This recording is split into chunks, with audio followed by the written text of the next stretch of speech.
It's the Worth Knowing live stream on my Substack, Worth Knowing with Matt Robeson, and also on the Cliff's Edge channel on YouTube. We are also on Facebook, Twitter, Twitch, LinkedIn, and on the Substack belonging to our outstanding guest today. And this is where I need to give a trigger warning.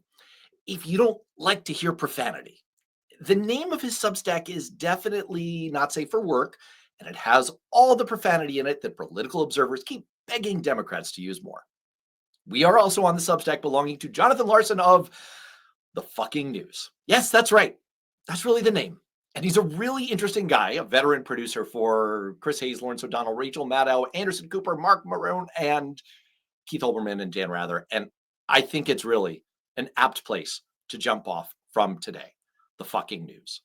It's such a great name for a publication because it really captures that WTF feeling that I have, and I suspect many of us have about the news today. It's a sense of resignation mingled with outrage, mixed with incredulity, a sense that what we're seeing can't possibly be real. Now, I'm going to give you an example from the last week that I really want to talk about today, and I really think everyone needs to be thinking about. What is Donald Trump doing with America's military right now? Let's connect 3 dots on this.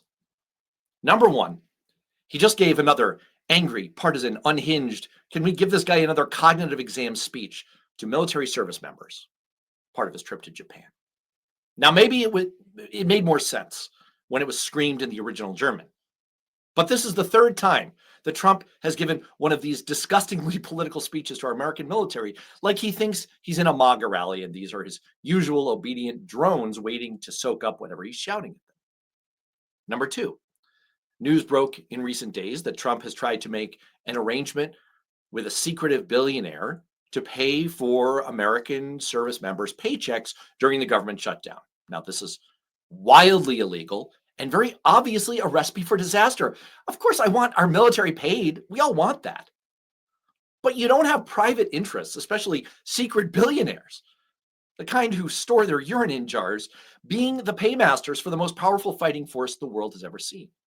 Can you maybe see a problem with that? Isn't it obvious how we don't want private interests holding some kind of leverage over our fighting men and women? Which gets me to number 3. When I bring Jonathan on in a moment, he's going to talk about his original reporting on the secret, and I'll just say it, nefarious connection behind Trump's recent attacks on Venezuelan vessels, 4 new ones today, which have now led to an overwhelming deployment of force in the region in what looks suspiciously like a buildup toward a full-scale armed conflict. The fucking news. It's not just that any one of these stories from the last week would give us that WTF reaction. It's not just that each one of them on their own goes beyond the pale. It's that together they're flooding the zone of our brains and making it so that we can't even keep up. We begin to question the very obvious pattern that starts to emerge from them. It's that they all add up to a form of meta gaslighting, a feeling that we start to get that even though when you put the pieces together, it sure looks like Donald Trump is trying to turn the US military into his personal political military that he pays for, that does his bidding. It's that we even begin to question ourselves because the conclusion's so outlandish. There's a feeling that you almost sound like a conspiracy theorist, like an alarmist. Like you can't really be sure how far any of this goes. You don't want to sound crazy. Maybe it is all just Trump mugging for the camera, putting on a show, because that's his shtick. So should we be revolted or alarmed? Should we laugh or scream? It's hard to say. It's just the fucking news. Which is why I'm really delighted to bring in veteran journalist, producer, former producer on CNN, ABC, MSNBC, author of The Fucking News, Jonathan Larson. Jonathan, hey, I'm thrilled to have you. And look, let's start off here. When you and I were talking about getting together and you started describing your reporting on this Venezuelan connection, you said something interesting. You gave me it was like a little disclaimer that you're not a member of the tinfoil hat brigade. It was so interesting that you felt like you had to say that to me because, like I was just alluding to, we've reached a point where we have to genuinely consider things that would have once seemed just too outlandish. So what I was hoping you would do is, could you just tell us a little bit more about what you found, what you've been reporting on, especially in light of the news today? And as you go, Tell us what your reaction was as you started making all of these behind the scenes connections.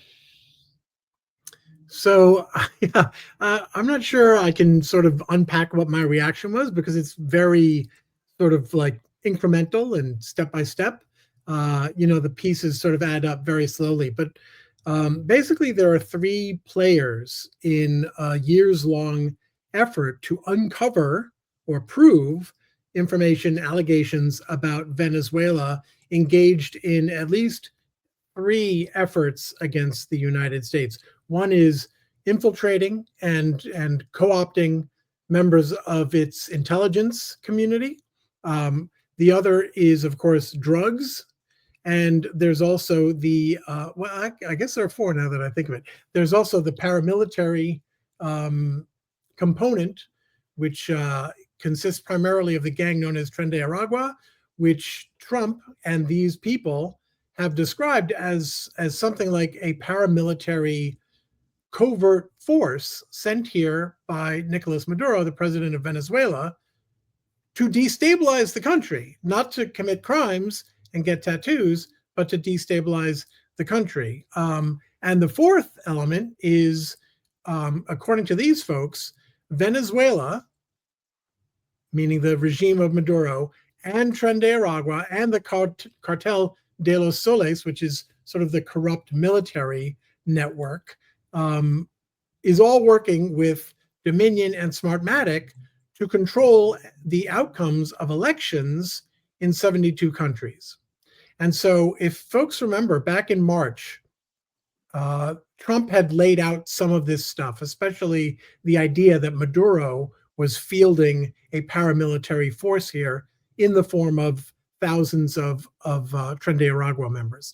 The New York Times reported that the Trump intelligence community had looked at this and said, yeah, there's no evidence to support this conclusion, and there's evidence against it. Now, there were some naysayers, there were some elements within the FBI that said, well, there is this corrupt guy. And it's like, yes, corruption is obviously, epidemic in Venezuela for sure, no doubt, no question.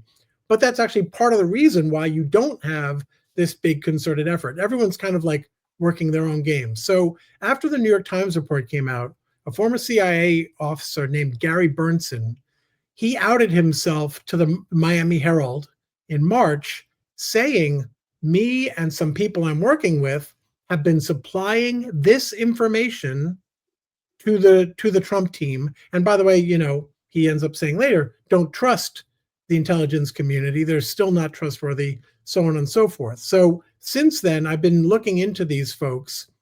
Bernson has his own questionable background since leaving the CIA. He was apparently once involved in a plot to overthrow or to sow dissent in Kuwait based on disinformation. I'm not making that up. That's an Associated Press report from several years ago. So since then, I've been looking at trying to identify the other people he's been involved with. One of them may be familiar to a lot of your viewers, is a guy named Patrick Byrne. He's the rich former CEO of Overstock. And just this year, he began sort of publicly acknowledging that he has been funding these efforts, Bernson and his unnamed partner, for a few years now, millions of dollars, it appears. The third guy, who I thought I was very proud of myself for identifying, he actually turns out to have sort of outed himself on a number of right-wing fringe podcasts and shows over the years. His name is Martin Rodil, and he came up through first the IMF. He's a dissident expatriate who has lived in the United States for more than a quarter century, and he has been very involved, making millions of dollars, apparently, as a fixer. What he does is, if there are people who've gotten rich in Venezuela by, basically ripping off the people, but they're nervous because they have rivalries with Maduro or Maduro's people, so they want to take their money, get the hell out of there. They're worried that the U.S. will prosecute them, right? The money that they've gotten is ill-gotten, potentially drug money. So what Rodil would do was he would say to these folks, look, let me negotiate or mediate between you and the DEA or the DOJ, and let's see what they're willing to give you. Is it a get out of jail card? Is it you get to keep some of your money in return for whatever you've got, which typically consisted of evidence that would make the Maduro regime or Maduro's top lieutenants look bad. So these are the three people who have been feeding the intel to the Trump administration, which appears from all the statements we've gotten from the Trump administration, it appears that Trump's inner circle, and Tulsi Gabbard's as well, potentially, is listening a lot more to this narrative than they are to their own intelligence community. And it seems to be not that deep beneath the surface of what we're seeing right now in the Caribbean and in the Pacific. And in fact, some of the people involved in this have specifically said, what you're seeing in the Caribbean right now is because of us. There's one video I found where Patrick Byrne, the bankroller for all of this, he talks about how they were in Washington just days before the April 10th cabinet meeting, where Tulsi Gabbard, the director of national intelligence, said to the president and everyone else, we're working on infiltration of U.S. intelligence. We're working on election rigging. It was essentially the sort of cleaned up, non-tinfoil version of the narrative that these folks have been pushing. So while Democrats are out there saying, where's the intelligence?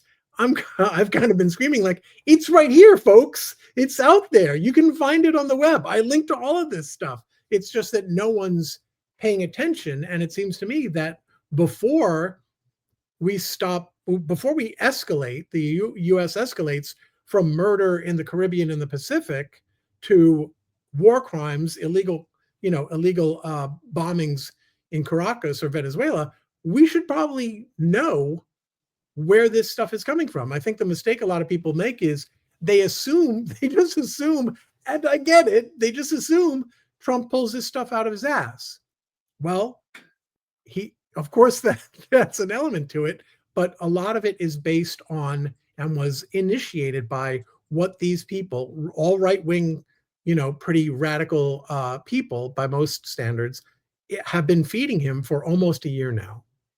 It's kind of mind-bending because we've seen this movie before where people with their own agendas find a way to worm their way through our intel community and massively distort the war-fighting agenda of an American president. I'm looking at you, Hamid Karzai. We saw this movie 20 years ago, and it ended up in a massive, and look, we were probably going to invade Afghanistan and perpetuate the war there the way we did. But we were fed a line of bullshit, and it significantly affected the course of our military approach there. And this has all the hallmarks of history repeating in a really disastrous way, potentially. And look, you told me right before we got on, I hadn't even seen the news that there were 4 more of these boat bombings that, Rand Paul is calling them blatantly illegal. This is not how we try people for crimes, people who are drug runners, right? This is extrajudicial killing. And we're now on track for a major escalation. So as I read your reporting, which everyone should do, they can get it on the fucking news on Substack. As I read your reporting and I hear you run through it, it reminds me of that Marianne Moore poetry line.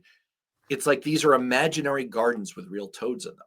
And the real toads are taking the form of U.S. aircraft carriers. And it's the 14 bombings of boats are bad enough. But this is now entering an incredibly dangerous zone. I have a piece of video here that I want to just pull up for everyone. This is a piece of military analysis from CBS News. We'll just cut right into it here. And it's putting in context what the deployment of this aircraft carrier group off the shore here to Venezuela, what the significance of it is. Let's just take a look at this for a second. Spied today. Reed, this is huge. This is a really, really big announcement that the Pentagon made just a few minutes ago. It came from Chief Spokesman Sean Parnell. It says he's moving the world's largest aircraft carrier, in fact, the world's largest warship, and it's a carrier strike group, so there'll be a number of destroyers that will be headed to that region. It's just announced it's going to go from the Med to the Caribbean. But just look at the list that I've got here of the destroyers that are already there. You've got 1, 2, 3, 4 destroyers, a missile cruiser, a guided missile cruiser. Sorry, we got the amphibious that you and I spoke about before with the Marines on board. 2 amphibious transport dock ships. So I'm on to the Navy, trying to get an idea of whether or not they're going to bulk that up or whether they're going to be rotating some of those destroyers out with the idea that the Ford goes in there. But we have to frame this. This is putting a carrier into that neighborhood, that area of responsibility, with against the stated mission, which is drug interdiction, is absolutely unheard of. I mean, you can see the incredulity. See it. You can hear the incredulity in his voice. I mean, you've produced segments like this for TV. What do you read between the lines here? Yeah. What do you read between the lines here based on your reporting? I mean, how worried should we be about the trajectory of this? So I at the risk of sounding like a Trump defender or whatever, and I don't like to guess, but I don't see this shaping up as a full-blown ground invasion. There are a number of steps in between, and especially given how opposed a big portion of Trump's base is to a full ground invasion, my guess is that there are a number of scenarios they're looking at that they would want to get to before. The number one scenario, the easy one, is just there are so many boats and planes that Maduro gets scared enough to say, okay, what country can I go to? And how much of my money can I take with me? Right? That's my guess, number one on their wish list for Christmas. The other possibility, I think that they're at least trying to suggest they're prepared to engage in, is the idea of supporting some sort of popular uprising or military uprising. In other words, suggesting to opposition, dissident forces on the ground, like Maria Machado, sorry, I'm getting her name wrong, the Nobel Peace Prize winner, who supports this military action. What people I think missed in that coverage was she's pretty right wing, and she's actually the favorite candidate of the people I was telling you about earlier. But I think the idea would be to sort of signal to those folks on the ground, look, something's about to happen here. You can make it a lot better for your country and for yourself if you take care of things on the ground, knowing that we'll provide air support, from the waters off your country. My guess is that's sort of the second one of their hoped for scenarios. It's very hard for me to imagine a full scale, Marines taking the beaches invasion of Venezuela. That makes sense to me. And at the same time, there's an awful lot you can do with a carrier strike group offshore that maybe doesn't involve boots on the ground. But, as people are saying in the chats, and as veteran audience members know, I love looping in all of the active people in the chats, including the Cynthia Rice, who's reminding us that John Bolton pushed for regime change back in the day. Now, he's not in vogue in the White House anymore, but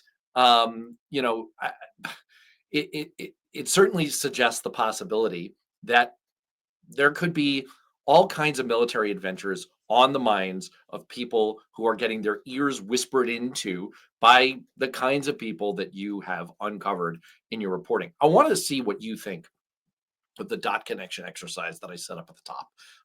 The first piece being this very weird thing. I mean, people have already mentioned in the chats this donation of $130 million to pay the troops' salaries, which is insane. It For like amounts half to an hour. yeah, it's $100 per troop. So it's like, hey, fuck you, you're welcome. But it's coming from this secretive, reclusive billionaire. He's like never photographed. I have some exclusive footage of him right here. This guy, Timothy Mellon. This is him behind the scenes. Here we go. them in, empty their pockets, and scuttle off. Nothing can stop me now. Except microscopic germs. They're all covered with filthy germs, aren't they, Smithers? Why, what do you mean, sir? Freemasons run the country! Okay, maybe not like that, but I mean, seriously, we know very little about this guy except for the fact that he gives a lot of money to Trump and RFK Jr. and various other weird right-wing causes. And what he's doing here is illegal. It runs afoul of the Anti-Deficiency Act, which basically says the federal government can't accept donations or gifts. The Pentagon said, actually, we can because we have the power to do that. Thank you. Go fuck yourselves. So, I mean, between that and Trump's latest in the series of like angry political rally MAGA meltdown speeches, where he's also kind of like weirdly, there's video of this that I didn't pull for today's show. He's really wandering around the stage like in a kind of Joe Biden-esque moment. Am I going too far in my dot connection that I set up at the top that there's something very, very odd happening with Donald Trump and his view about the U.S. military and the role he wants it to perform? So I certainly wouldn't dispute that it's odd, but I don't think it's odd in a new way. I mean, they were talking about, and I believe there was actually military action undertaken with at least under the aegis of the first Trump administration against Venezuela. There was some sort of like aborted little mini Bay of Pigs sort of scenario. So I think he's always sort of asserted this right to do what he wants with the military. The difference that we have now, I think, is that he used to be surrounded by people who wanted to at least preserve their ability to show up in polite company and not be booed and spat on. And so there was a cadre of grown-ups around him who would say, we can't do that. And he would say, why not? And they'd say, because it's illegal and wrong.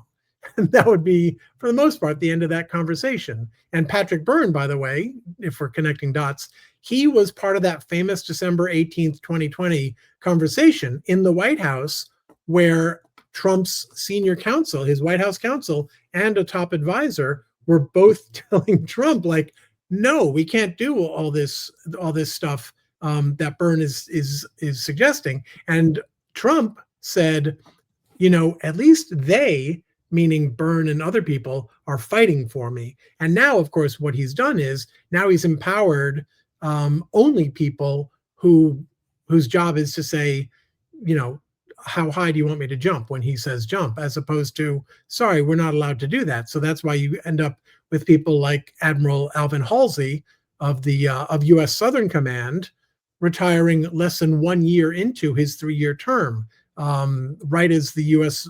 Navy is the spear tip of this whatever this mission is in the Caribbean. So I think what we're seeing is just the reality that he has purged most of his inner circle and his top leaders, at the top of the various executive silos of anyone who might say, well, that's a crime. So no, of course we can't do that. That's what I suspect we're seeing. But what I don't think is, and again, this is guesswork and speculation, but I don't think he's consciously, strategically doing all of this. It seems to me very sort of typically haphazard. Remember, he was going to go into San Francisco, and then a couple of tech people talked him out of it. And all they had to do was say, you know what, crime's actually coming down here. We'd like to give the mayor a chance. And Trump was like, okay, well, you kissed my ass pretty well there, so sure. So I don't necessarily, I think people should I think it's a good starting point, just from a strategic point of view, to remember that no one thinks of themselves as the bad guy.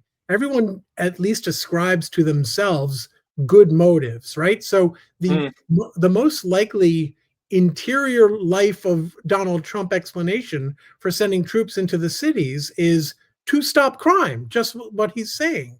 And I think it's important and helpful strategically to engage on that level rather than think too much about, oh, he's doing this because he might do something else. This he's doing right now is sufficiently bad for us to address it on its own terms. And I worry that we concede a little bit too much ground when we say, well, this could lead to that. Who cares what it might lead to? It's already led to this. We need to confront this thing. You're really vividly demonstrating the fact that this is what makes us all tap the brakes on what you described to me as like potential tinfoil hat thinking. This is what I was saying at the top, that, you know, I want to do dot connection exercises because when you step back, it's like one of those magic eye diagrams where it's like, holy shit, I just crossed my eyes and now I see a puppy. And it's like, oh, I just crossed my eyes. And it looks like he's trying to turn the US military into his private army to have them take down the enemy within. This is scary. But on the other hand, what you're laying out is he's essentially a walking id. He doesn't have a next step and a step after that. He's not like a strategic thinker in that way. He is very much in the moment. He's reacting to the shiny red balloon and then, look, a blue car. Right, exactly. It's like, oh, this is great. And you even see it, exactly right. You even see it. Sorry, for people who are listening on the audio podcast version of this later, that was Jonathan waving his arm back and forth like a metronome. It was fantastic. You also see it in like this unhinged speech in Japan. I tried to pull up some video of it before this, but unfortunately they haven't created like a super cut of the zaniest moments yet. That's work someone else can do. I'm not going to do that. So sorry, I can't play it for you, but I can describe it, which is he basically got on stage and, you know, after doing his usual crazy angry at Democrats stuff like it's a MAGA rally, he talked about Alabama state football, legal migration, the end of DEI targets, grocery prices, magnetic elevators, American bullets, trade tariffs, the advantages of steam-powered catapults on battleships. I shit you not. The grossly incompetent Fed chair, Jerome Powell, personal aesthetics, saying, quote, I never liked good-looking people. I never admitted that before. What? So the point is, his arm holding an apple.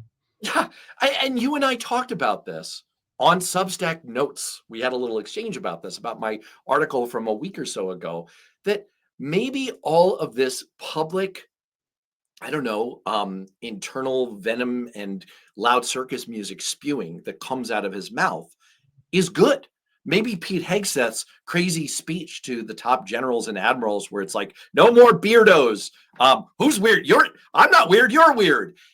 Maybe all of that is good because maybe it is helping brick by brick to erect the firewall between Trump, his insanity, and insanity visited on the rest of us. Maybe all of these generals and admirals and even rank and file service members getting to see just how unhinged he is a remarkably good thing that we're going to be thankful for someday. Well, I certainly think there's something to that. I think it, you know, it's your point about the id, Trump's id, is absolutely something that I've carried with me for quite a while now. In fact, there's a piece if I had a clone, my clone would have written my piece on this by now. But I think that because they're so id driven, it's entirely alien and foreign to them that the what was it, 1 star and above 800 generals and admirals in that room where Hegseth gave his speech, the lives those people have led are utterly inconceivable to people like Hegseth and Trump.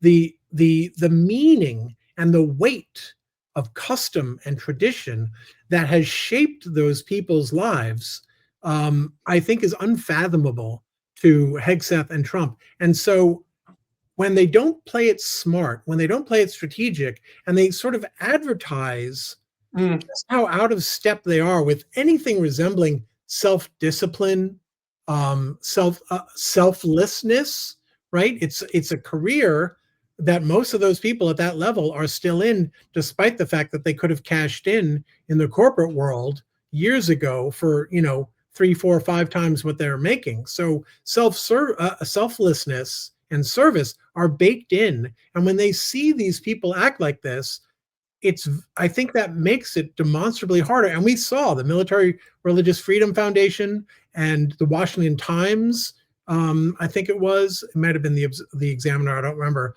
but I think you and I were talking about this as well. They were reporting from people within the room who were saying, well, this is the moment they lost us, right? Mm, Because until then, it was distant. And you could sort of, the crazy civilian leaders at the Pentagon, we're used to this. We're used to rolling with this. Their weird stuff.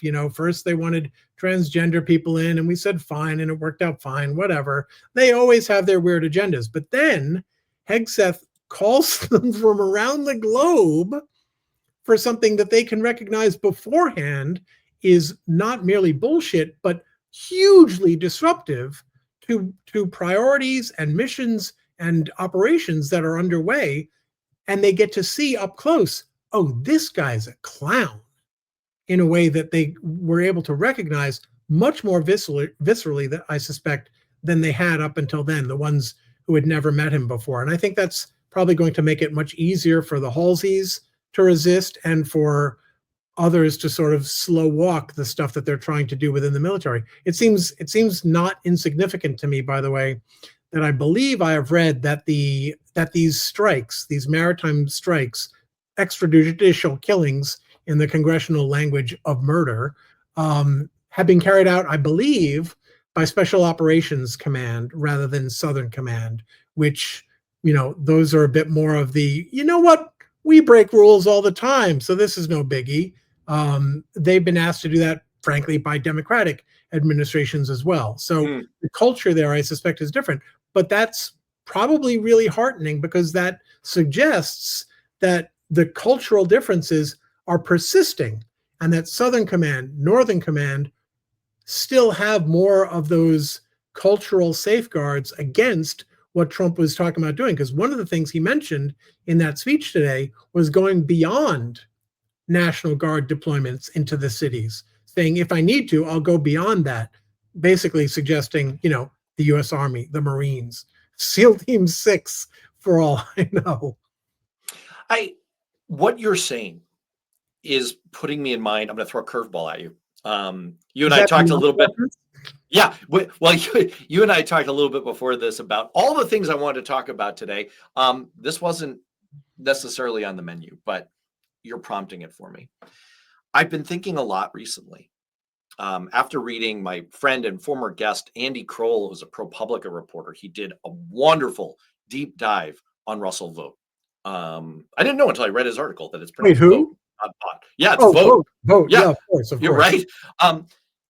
And there's a lot of commentary in the chats going on right now that I think is really on point, that also prompted this. There's Lefty Gramps saying it's his handlers you need to watch out for. There's, I want to get these right here. There's Jim Williams. What's happening with the Drumpf-Krasnov administration is elder abuse. Stephen Miller and the rest of his sycophants must be held to account. There's the Cynthia Rice with a little earthier appraisal of it. Rumor has it Stephen Miller eats live rats. Can't confirm or deny. But I've begun to think a lot more about whether the way to think about the Trump administration is as a platform. He is a platform to enable these other people who have really pointed and kind of mentally ill agendas. Stephen Miller seems to be dealing with a lot of issues from his childhood. That's just me. I'm not a psychiatrist, but I'm just saying. You've got these Stephen Millers and you've got Russell Vogt. And again, I commend this article. I should really, I'll link it for people to read. It's worth looking at. This is someone with profound issues who's been working them out on a national stage, but never found someone who wouldn't put him in check until he discovered Trump. And what Trump has essentially done, and I'm going to put this up on my Substack. I wrote a piece for Newsweek 6 months ago in which I explained what is the end game of the Trump administration. And I argued that there are three. There are three agendas going on. And I don't want to step on the whole article, but ultimately what it comes down to is Trump really cares about larceny and sycophancy. He wants money and he wants to be kissed up to. And anyone who will do that, he's willing to hand them power to enable their agendas. He doesn't really care. And what you get to see is people like Russell Vogt and Stephen Miller kind of live out their bizarre fantasies with consequences for all of us. that was a very long way of kind of setting up where I wanted to turn next, which is one of the articles you wrote, which is delightfully titled "ICE Gets Raided." It seems like what's happening here is Donald Trump did one of his performative things. We're going to deport 1 million people this year. And Stephen Miller has been in increasingly sweaty panic because they're not on track to do this. They just crossed the 500,000 mark, which for those of you who have a working calendar will recognize is not where you want to be if you're trying to get to 1 million by the end of the year. They're far, far behind. I had a live Newsweek debate with my antagonist, Paul de Cournoy, who's a MAGA weirdo. And I kind of kept crushing him with this by saying, like, do you realize that Joe Biden is going to have deported more people last year than Trump will have this year? Do you realize that Barack Obama will have deported twice the number of people that Donald Trump did? Like, he is failing at this. So Stephen Miller is freaked out about this. Why don't you tell people what you wrote up and what happened next? Well, so what we found out, not me, just so people know, I should give a quick caveat. The original reporting that we talked about earlier regarding Venezuela, I do that on a separate Substack, just jonathanlarson.substack.com. The fucking news is where I aggregate, I round up the previous day's news, and that's a weekday morning newsletter. And this morning, as you said, the headline was something like ICE. Now it's ICE that got raided because fair is fair, something like that. So it turned out this came from a variety of reports. Apparently on Friday, there are, I believe, 25 ICE field offices around the country. And on Friday, the leaders of 5 of those offices, so 20% of all ICE field offices, were told, you're out. They were raided and removed from their jobs, even though they were in the country legally. And where this gets interesting and has real potential implications about the future is that was just the beginning of it. The White House has apparently, Corey Lewandowski, senior advisor to Kristi Noem, has apparently come up with a list. At least half of all of those ICE field officers leading the field offices, they're gone. And what's interesting and telling about the future is who they're being replaced with. And for the most part, they're being replaced with people from Customs and Border Protection. And even according to a Fox reporter who was writing about this, ICE kind of gets a bad rap. Their role, and people should remember, ICE is only about 24 years old. It was one of the mistakes the US made after 9/11. And so, but they're the most visible agency. They often get the rap for what Customs and Border Protection end up doing, like rappelling down from helicopters.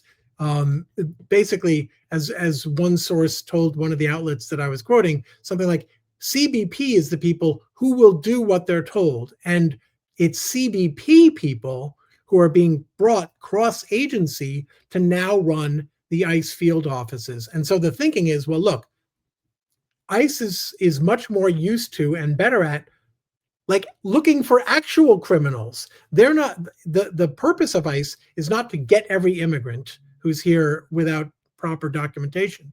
Their role is to concentrate on criminal undocumented immigrants and getting them out. So they do actual cop things, like investigate child trafficking, drug trafficking, whatever it might be. But that doesn't get the numbers that you were talking about from Stephen Miller, which work out to something like 3,000 arrests a day. So apparently, to fulfill that agenda, they're bringing in CBP people to transform the field culture of ICE from being discriminating in the good way to being discriminating in the bad way, right? Not just going after whoever is making the community worse by committing crimes while here in the country without proper papers, but just going after everyone who might be here, regardless of whether they're a pillar of the community, been here for decades, have kids, whatever. None of that matters to CBP because they're the agency that does what we're told. So that's a very sort of ominous development in terms of what that could mean for the future of ICE and for the scaling up. If we thought it was bad now, we could be looking at a dramatic escalation of all these, this drumbeat of horror stories, which, to some extent, like, as far as I'm concerned, okay, if that's what you want to fill local news with in the 1 year heading into the midterms, I guess go for it, buddy. Right. It's the Lindsay Halliganification. Oh, that was a lot of syllables. It's the Lindsay Halliganification of ICE, immigration, border enforcement. It's, I have career prosecutors who say there's no case against Letitia James. There's no case against James Comey. There's no there. As Glenn Kirshner, who was just on the show 2 weeks ago, was explaining, like, they couldn't even get to the bare minimum standard. They couldn't make Letitia James and James Comey into ham sandwiches. The old saying is, you can indict a ham sandwich. They couldn't reach ham sandwich level. And they couldn't even do it with the guy who threw a sandwich. They couldn't even get the guy who threw a sandwich. Boom. Exactly. And so now, to bring it all full circle, they're like, well, all right, we're going to bring in Brett girl Lindsay Halligan, and she'll just sign them all. She'll just sign off on all the indictments. And Stephen Miller is doing the same damn thing. And for people who want to read more in my exchange with this MAGA guy, who also writes for Newsweek, but not as well as I do, damn it. You can see our debate from Newsweek, which I've splashed up in the link on the screen, which I won hands down. I'm not going to accept any other responses on that. But it also, just back to that thought that the Trump administration is best understood as a platform for people with weird, sick fantasies about what they want to do to the government. It really does take us to the shutdown. So you've got Stephen Miller in a sweaty panic about, wow, I can't hit this million, number. So I don't really care about, selectively, surgically finding the people who are committing crimes, who are a problem. I'm just going to round up. We got to hit the number. We got to hit the number. So he's whacking all these ICE leaders. You have a similar dynamic playing out with the shutdown right now, where we have this looming deadline. By the time we reconvene a week from today on this live stream, we will have passed November 1st, and we will have seen two things happen. One, 42 million Americans, up to 42 million, because some states are backfilling, will have lost access to food stamps, to food. Now, first of all, it is shocking to the conscience that 42 million Americans need help to afford food. That's bad, but they do. They do. And so we will have crossed that deadline, and Trump will have refused. They made the announcement a few days ago that they are refusing to use the emergency money set aside that they could use to cover some of this cost. It's a total of $9 billion. There's $5 billion available in this emergency fund. They're not going to tap into it. So that's number one. And by the way, they can afford $40 billion in a bailout to Argentina. But anyway, and at the same time, we're going to cross the deadline of the ACA open enrollment season, where premiums are expected to go up on average 114%. In New Jersey, where we have an election next week, it's expected to be as high as 175%. And yes, Jim Williams, once again, there I go with the numbers again. Too many numbers. I've been told by our friend Cliff Schechter that I'm occasionally a little wonky. So anytime we do that, I have to give the disclaimer that yes, we're doing the numbers. Here it is. Nerd alert! It was my understanding that there would be no math. I don't even know what that means. No one knows what it means, but it's provocative. So we will have crossed all of this, and it's because Russell Vought is living out his sick basement fantasy of what he wants to do to the federal government. Again, this is me and my personal theory, but I think Trump has basically turned his administration into a platform to enable people like this with severe issues. And we're going to live through the consequences, all of us together. I don't know. Am I all wet on this? Well, I mean, it's I would argue it's sort of a broad generalization for what appears to me to be a relatively dynamic and changing relationship and system, right? It's not as though vote can just tell Trump what to do. Congress is, John Thune in the Senate and Speaker Mike Johnson, they still have access to Trump. There are competing voices within the White House. And I do think it's a mistake to underestimate Trump's own agency. The real danger, I suspect, is Trump's own ignorance and the bubble in which like a Russell Vogt, I would argue, has not fulfilled the entirety of his political wish list, at least not yet. And I think part of the reason is because when they do try to do some of these things, like we saw Trump this year saying we won't touch Medicaid or Medicare, right? This was something, a red line that he drew, and what that obliged Congress, and I would guess the OMB, the Office of Management and Budget that Vogt runs, it obliged them all to sort of sell Trump this idea that no, all we're doing is eliminating waste, fraud, and abuse. That sort of horrific lie that, if we throw bureaucratic hurdles on something, anyone who can't meet that hurdle obviously was a moocher and a fraud. When the reality is just a lot of people are under the gun with life in general, and studies have shown they can't meet a lot of these bureaucratic, incredibly annoying things. We've all had to struggle with tax forms, insurance forms, whatever it might be. But they can use that kind of stuff to bamboozle Trump about what he's actually doing. And I think the danger is that he does become a de facto platform for their agendas when, in those situations where whatever's left of the White House press corps or whatever he sees on TV aren't capable of piercing the bubble and explaining to him, hey, that thing you promised, it's actually not happening. I do think he has an agenda beyond the ones you talked about, which is, I think he wants to be popular. I think he wants people to like him. I think that's a regular, normal human thing.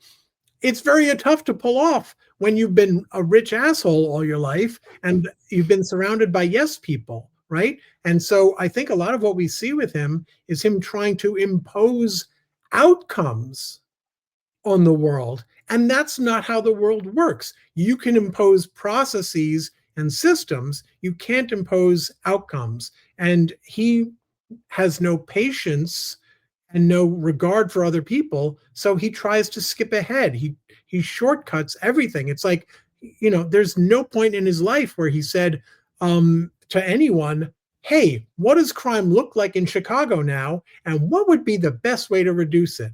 What happened was he saw something or heard something and said, damn it, I don't like the feeling I had when I heard that. So let's send in the troops. Like, that's the extent of it.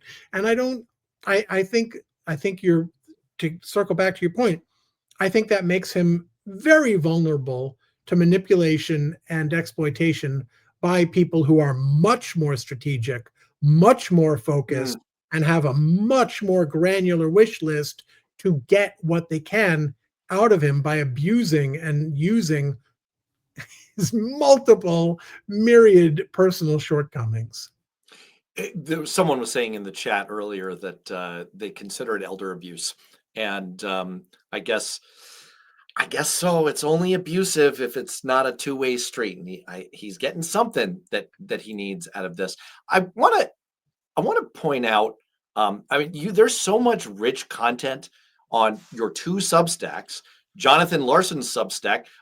Dude, can I give you the what was his name? The Napster guy from the Facebook movie, Sean. You need a snappier title than Jonathan Larson's Substack. You've got the world's snappiest title for the fucking news. It's literally the greatest title for a publication in the era of Trump ever invented. And over here, you've got Jonathan Larson's Substack.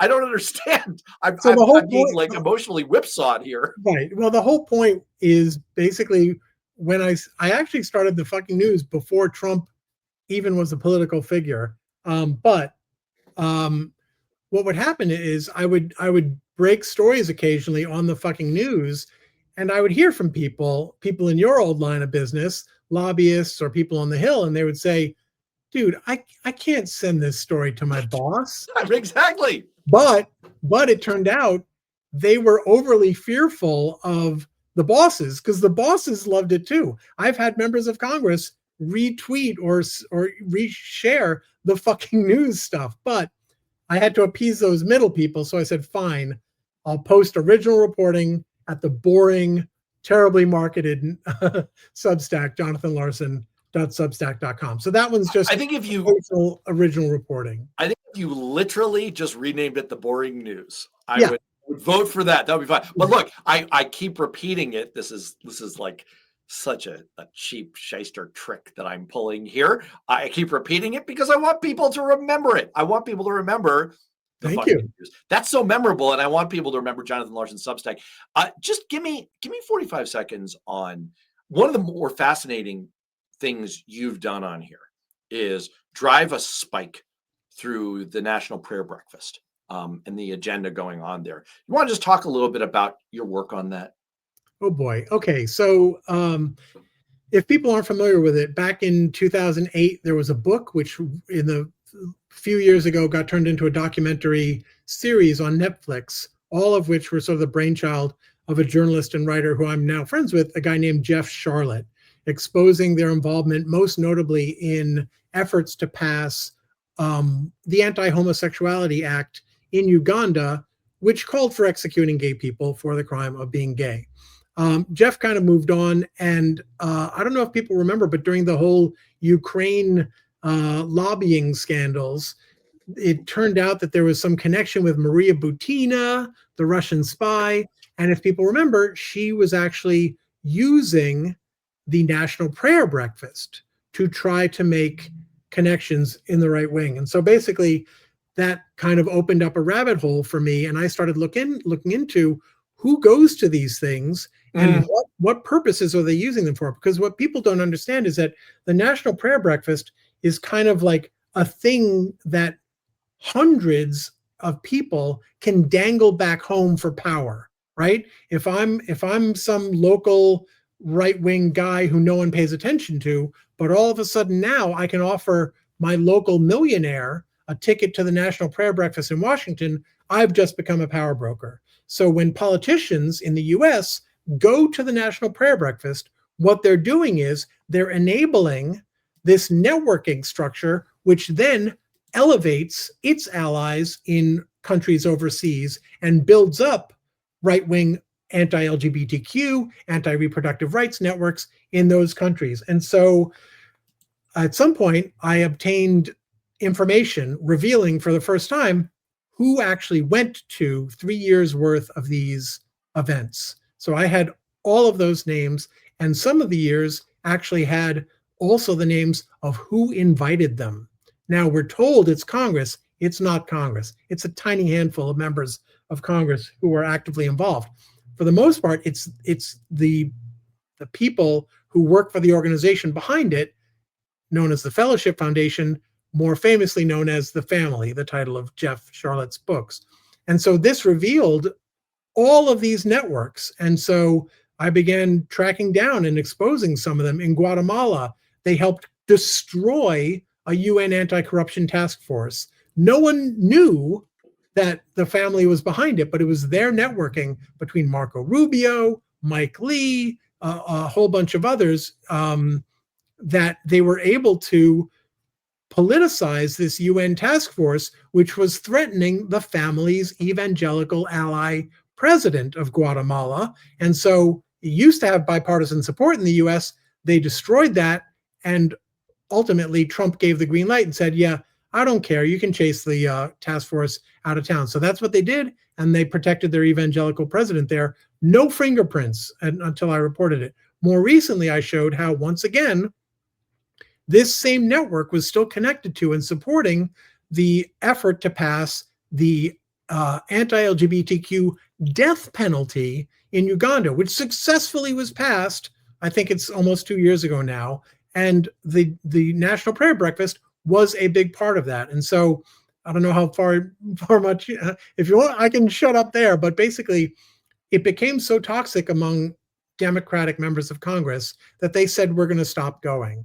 And so the organization behind it, the family, said, okay, you know what? We'll have a clean, just Congress and president version of it up on Capitol Hill, and we'll continue doing our 1,000-people multi-day event at the Washington Hilton, which we'll invite our people to, whoever, whatever arms dealers or whoever that might be. And basically, pretty much instantly, I exposed the fact that they were entirely still connected and still working together. And the folks at the big event were still using the presidential National Prayer Breakfast for their own purposes. In fact, one of the former members of Congress, Republican members of Congress, who's instrumental in this, accidentally copied me on an internal email.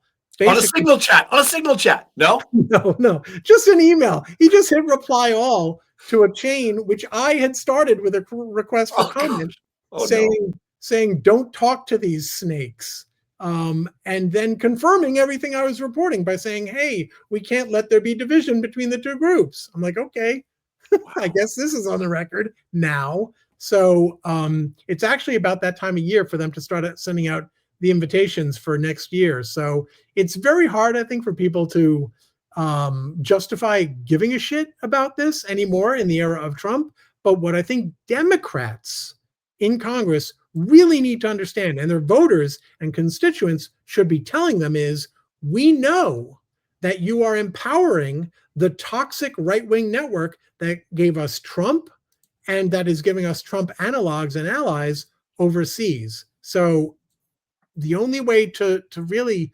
depower this is for Democrats to stop going, because at that point, it no longer becomes an event that foreign dignitaries can justify going to, because now it's just a private, wank fest of right-wingers, as opposed to an official, which it's not, but it looks official when you have some Democrats showing up. That's why they want Democrats to show up, because that lets them sell the event to all these rich people who keep it going by telling them, look, it's Democrats and Republicans.